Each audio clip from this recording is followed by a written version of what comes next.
All right. Here we go again with a little steam-powered slums. We're going to be talking about machines and unwanted Americans. We're going to be talking about immigration up to 1880 and after 1880. All right, here we go.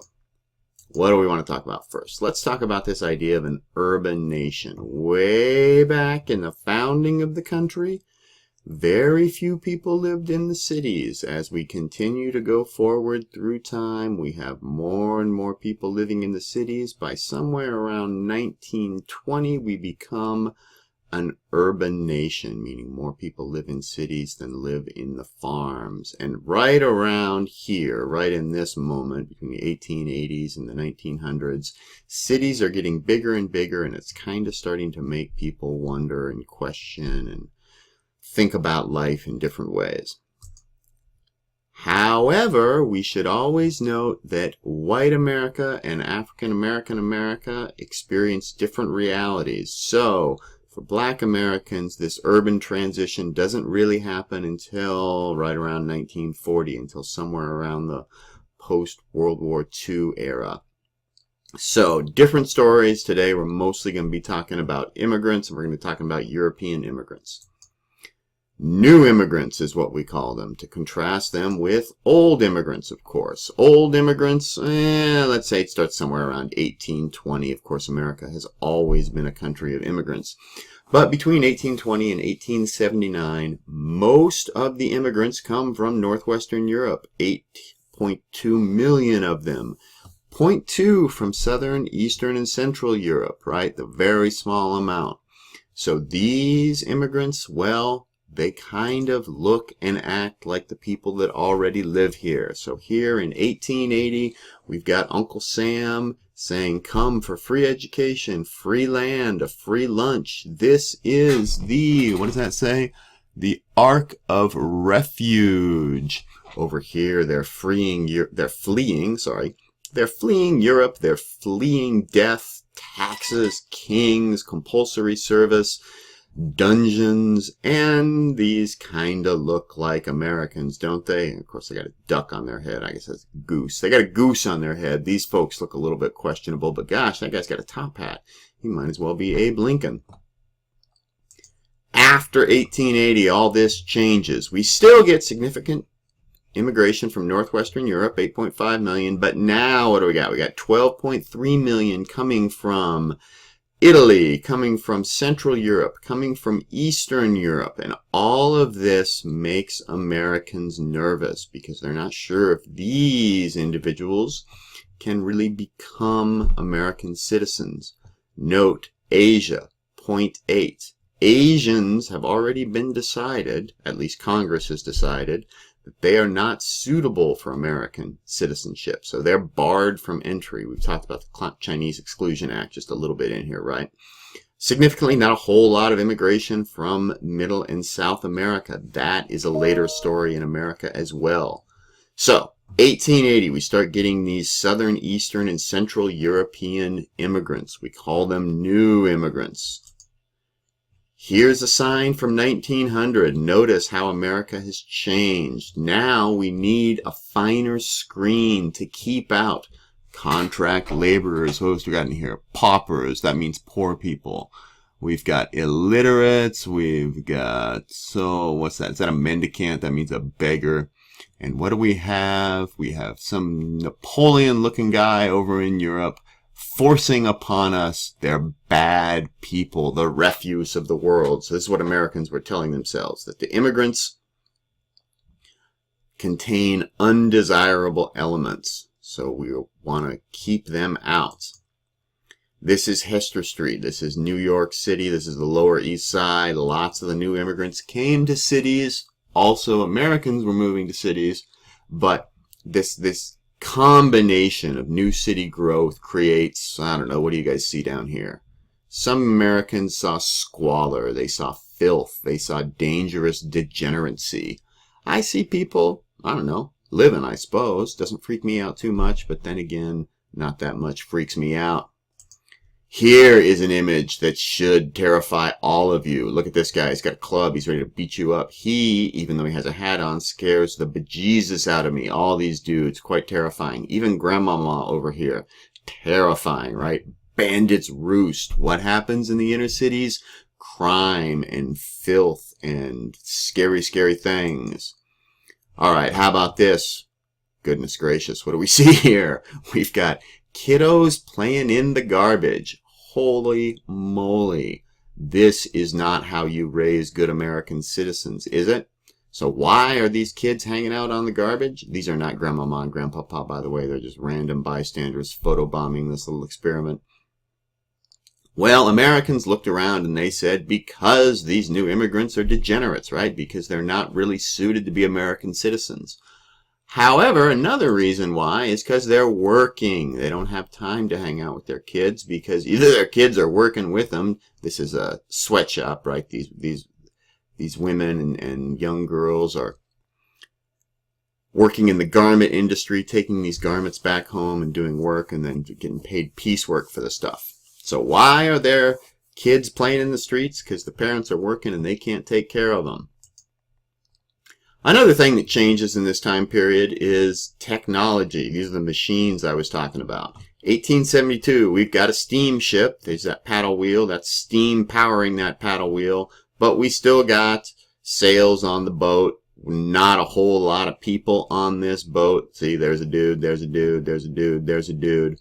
Small. Okay, fast forward. Now we have a steamship, 1904. We don't have any sails left on this thing.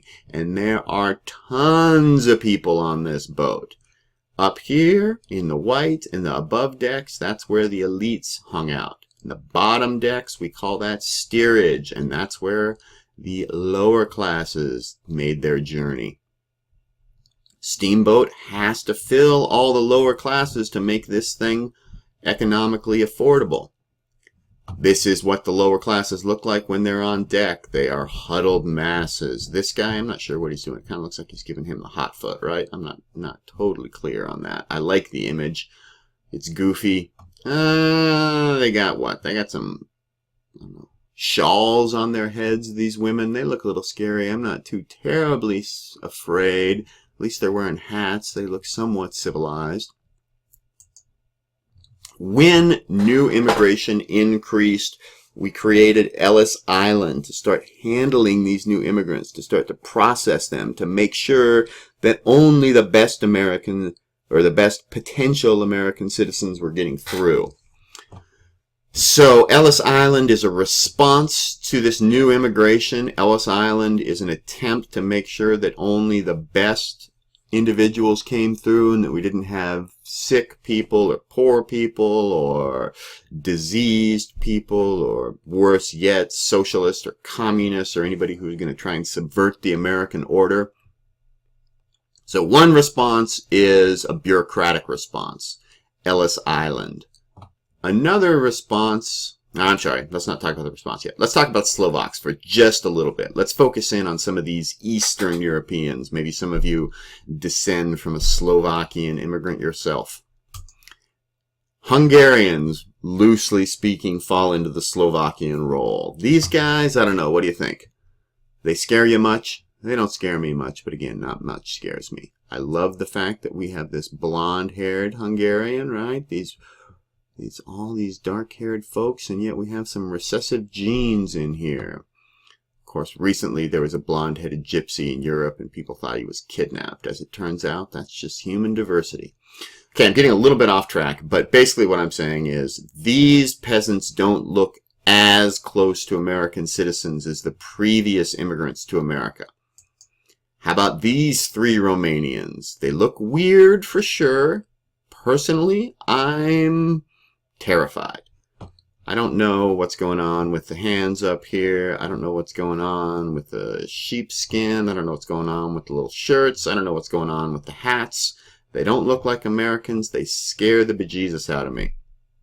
I'm wanting to change the laws because I'm that kind of an American. Here's just a little background. Part of the reason that Eastern Europeans Central Europeans and Southern Europeans started coming to America is they're looking for jobs. You get a trickle of immigration early on. These immigrants then send back money. They send back even sometimes train tickets and steamship tickets. And so then more people come and join them in America to make their way. Slovakian immigrants were frugal. This is a boarding house. And I don't know about you, but I can count 1, 2, maybe 3, maybe 4 beds, but I can definitely count 1, 2, 3, 4, 5, 6, 7, 8, 9, 10. 10 dudes for 4 beds, right? They were cheap, and they saved up their money, and they sent it back to bring more people over. This chain migration is what we call it. People tended to live near churches. They adopted some aspects of America. They didn't adopt other aspects of America. It's probably important to note that temperance and prohibition laws increasingly were targeted against these immigrants. So another way America responds to immigrants is they try and change social behavior. They do that through legislation, including prohibition. Prohibition is directed at the whole society, but part of the fear behind prohibition is these new immigrants who act and comport themselves in ways different from Americans. All right, finally, one last little picture. We've got all these women showing up. They've got these little cards because they don't speak English. It tells them where they need to go in America so they can transition through Ellis Island, so they can get to their new ethnic villages in the cities.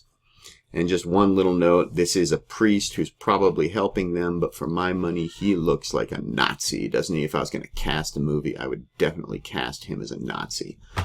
By the way, these are not Nazis. I'm just making a silly joke there. Okay, what else should we talk about? Let's talk about how Americans respond. We've talked about immigration laws just a little bit. We've talked about prohibition. We've talked about some responses, but I want to talk about a positive response, and that is settlement houses. There's a couple different things happening with settlement houses. The first is women are going to college. These are elite women, but they're going to college. They're getting an education. And what society really tells them they should be doing is getting married and raising kids. But before they do that, they attempt to help out the poor. They start working in these settlement houses, which are set up to assist these new immigrants. A home in a neighborhood where they go and teach these new immigrants how to live in America.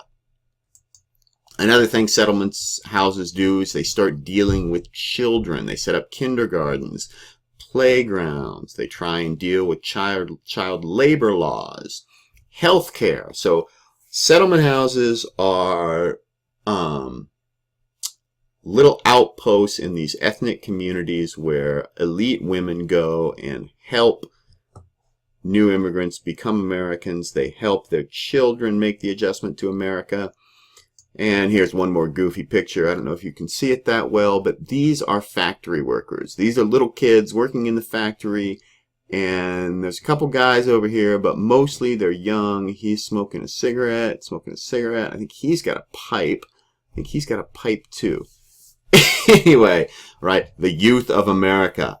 Well, the immigrant youth of America and maybe some youth of America. They're working in factories, and elite women think this might not be the best way to raise the youth of America. Jane Addams, we got to talk about Jane Addams. She founds Hull House. It's the most important settlement house in Chicago. Some of you may have heard of this in your high school education. Another thing that happens at these settlement houses is women get experience in bureaucracy and in government. So Alice Hamilton eventually helps with Illinois workers' comp. Florence Keeley eventually helps with the National Consumers League. Grace Abbott eventually works with the U.S. Department of Labor. So settlement houses is a transition point for further involvement by women in government. And finally, trade unions. Okay, real quick. We talked about Samuel Gompers and skilled labor. We also have women trying to form specifically women's trade unions because they are by and large overlooked by Americans. And lastly, okay, let's keep them out of the country. This is another response. Let's bar entry. Have fun out there.